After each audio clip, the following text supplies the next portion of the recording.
gentlemen, I am John Griffiths, the founder of Verus Property Investments.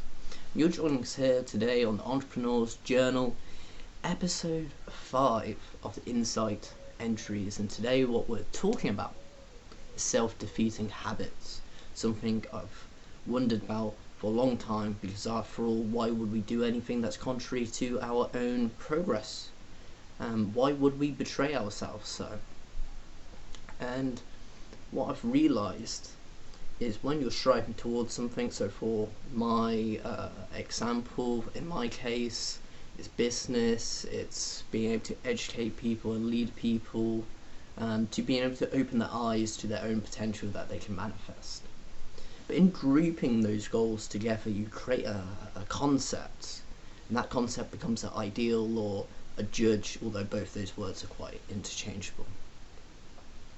And what happens with an ideal or a judge like that is you begin to associate your own significance and achievements with the ideal rather than with your actual tangible actions in the real world. Instead, you associate your own significance and value with an ideal which is far transcendent than yourself, far greater than you are, and far better than you are. So firstly, through associating yourself more with that ideal, yes, in the business world, if it's a goal you're striving towards, you're more likely to be able to bring the change about for you to become the character that you must be to be able to achieve that ideal. However, the ideal quite often leads to you just purely associating with it and not with your tangible actions in the physical world. But why do we betray ourselves? Why do we continue to do this? It's not purely for that reason, is it? It's not purely through ignorance. Well, no, there's another aspect of it as well. And that part of it comes down to enlarging that task through amplifying your perceived burden and making it so gigantic that no mere mortal can take that upon their shoulders, endure it, and actually develop themselves and prosper as a consequence of it. It's actually expected of you to fail, so you excuse yourself from actually making tangible actions towards your goal, because after all you need to do, especially when you associate yourself with the ideal, is to say, this is what I want to do, but you're not expected to actually do anything about it, because after all it's such a large dream, such a feat, that no mere person can actually achieve it in the first place. Now this is a dangerous road to go down, because you are proactively betraying yourself day in and day out. You're excusing yourself from your challenge, and yet you're still reaping the benefits of if you had achieved it, because you're now getting those benefits just through announcing it to the world rather than actually being successful in achieving it. And that's in part reason why we proactively betray ourselves and don't do what we ought to be doing, because it is better for us to slip into maybe a depressive route or what have you and procrastinate and avoid it, because after all you don't actually expect yourself to do it, because it's such a challenge, you can't actually wrap your head around it. It's only a dream, a fantasy, it's not something that you actually expect to achieve. So there's an element of ignorance there, but also doubt of your ability to actually be able to achieve it as well. You may say, I have no doubt, but that is a lie, and you know it's a lie, because we all have doubt, and in fact uncertainty is a permanent characteristic of human existence, if not just existence in its entirety.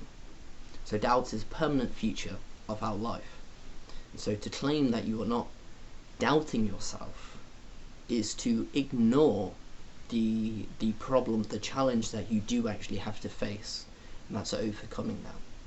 And through accepting that maybe you have a little bit of doubt of yourself, maybe you're a little bit ignorant, maybe you are in fact associating your own value more so with not your achievements but the ideal, you can make the necessary changes to yourself to be able to acknowledge what the problem is and to come up with a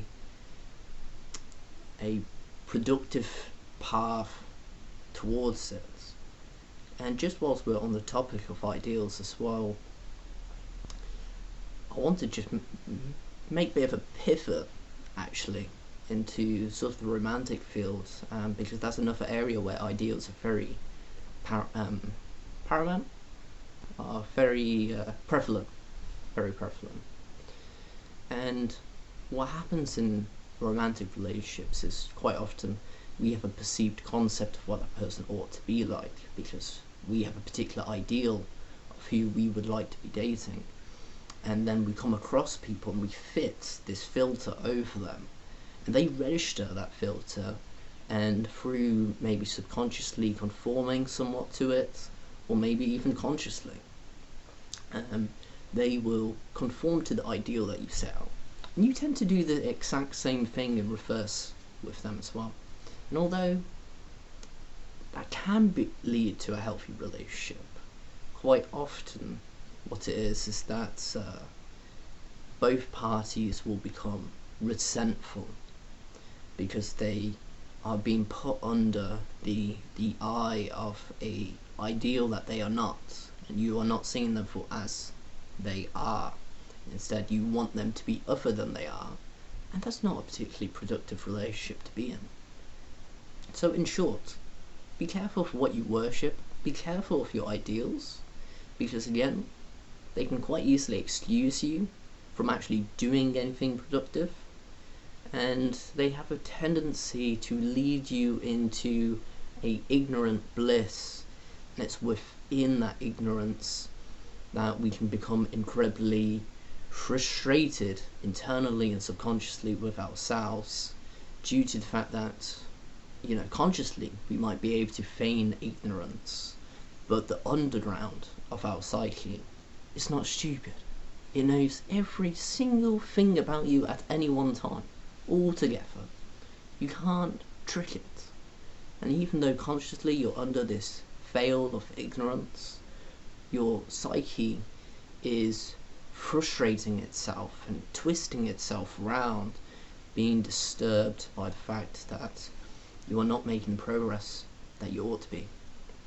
So just to reiterate, our ideals can excuse ourselves, and our ideals can specifically excuse ourselves from making any tangible progress because of the very fact that it's more associating yourself and your significance with the challenge than actually the achievement or the act.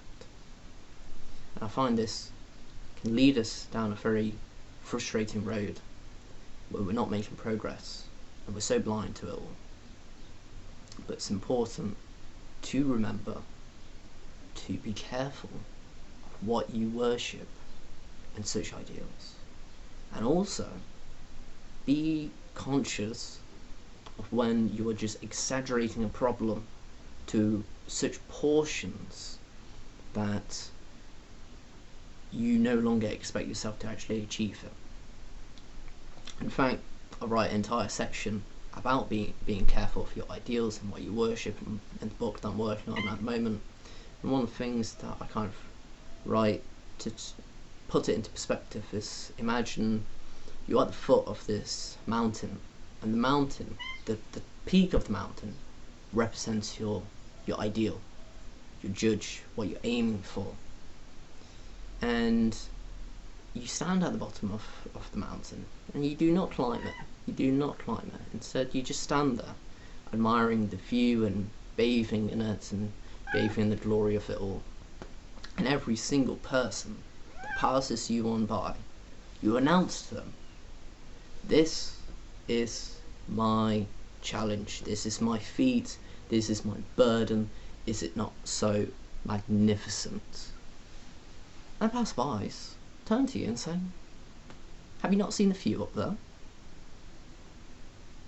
So, instead of standing at the bottom of this mountain, staring up at it and fantasizing what it could be like, actually climb the mountain And don't think of the few that you'll see, because again, the entire journey you'll associate with the end reward, and you'll be doing it for the conclusion and not for the act. Instead, we ought to be focusing on the actual act of getting us there and taking enjoyment and fulfillment in the act, in the pursuit, rather than in the conclusion of it. Focus on here and now, do what is expected of you, do what you must to progress towards that ideal, but start walking up that mountain today.